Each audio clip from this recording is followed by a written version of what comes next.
నమస్తే friends, welcome to Ratnam life style. ముందుగా ఈరోజు పావుకొండలు వెన్నప్పాలు ఎలా చేయాలో చూద్దాం. యాలక్కాయలు 2 స్పూన్లు, యాలక్కాయలు 2 స్పూన్లు పంచదార వేసుకుని మెత్తగా మిక్సీ పట్టుకుని ఉంచుకోవాలి. దాన్ని మనం 3 కేజీల పిండికి కేజీన్నర బెల్లం వేసుకుని ఒక గ్లాస్ వాటర్ కూడా పోసుకుని పాకాన్ని పెట్టుకోవాలి. పావుకొండలకి వెన్నప్పాలు, అరిసెలు కూడా ఈ 3 రకాలు చేసుకోవచ్చు. దీంతో మటన్ని హై ఫ్లేమ్లో పెట్టుకుని మరగనివ్వాలి. పాకం బాగానే హై ఫ్లేమ్లో పెట్టుకుని మరగనిచ్చి ఒక గ్లాస్ వాటర్ పోసుకుంటే సరిపోతుంది. కేజీన్నర బెల్లం వేసాం మనం. 3 కేజీల బియ్యానికి కేజీన్నర బెల్లం వేసాం. అలా కలుపుకుంటూ ఉండాలి, దగ్గరే ఉండాలి, పైకి అది పొంగిపోకుండా ఉంటుంది. పాకం వచ్చేదాకా అలా కలుపుకుంటూ చూసుకుంటూ ఉండాలి. పాకం కొంచెం దగ్గర పడుతుంది అనుకుంటే అప్పుడు కొంచెం చిన్న ప్లేట్లో వాటర్ పోసుకుని కొంచెం పాకాన్ని దాంట్లో వేసుకుని చూసుకుంటూ ఉండాలి.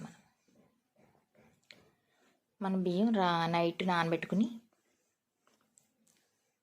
ఒక నైట్ 10 గంటలు నానబెట్టుకుంటే మార్నింగ్ 10 గంటలకి మనం తీసి ఆడించేసుకోవచ్చు. 2-3 సార్లు శుభ్రం కడిగేసుకుని 3 కేజీల బియ్యాన్ని నైట్ 10 అయితే నానబెట్టేసుకుని పొద్దున్న 10 గంటలకు శుభ్రంగా వాడదే వేసుకుని తడి బియ్యం ఆడే మిల్లు ఉంటాయి కనుక బయట ఆడించేసుకుంటే మెత్తగా ఆడమంటే ఇలాగ పావుకొండల కంటే ఆడేస్తారు. మిక్సీలో పట్టుకోవాలంటే ఎక్కువ బియ్యం అవ్వదు కనుక పాకం దగ్గర పడిపోయిన దగ్గర 2 స్పూన్ల యాలక్కాయల పొడి ముందుగా మిక్సీ పట్టి పెట్టుకున్న యాలక్కాయల పొడి వేసుకున్నాం. దాంట్లో 2 కొబ్బరికాయ చెక్కలు చిన్న ముక్కలు కట్ చేసుకుని 2 స్పూన్లు నెయ్యి వేసుకుని వేయించుకుంటున్నాం. దోరగా వేయించేసుకుని కొబ్బరికాయ ముక్కలు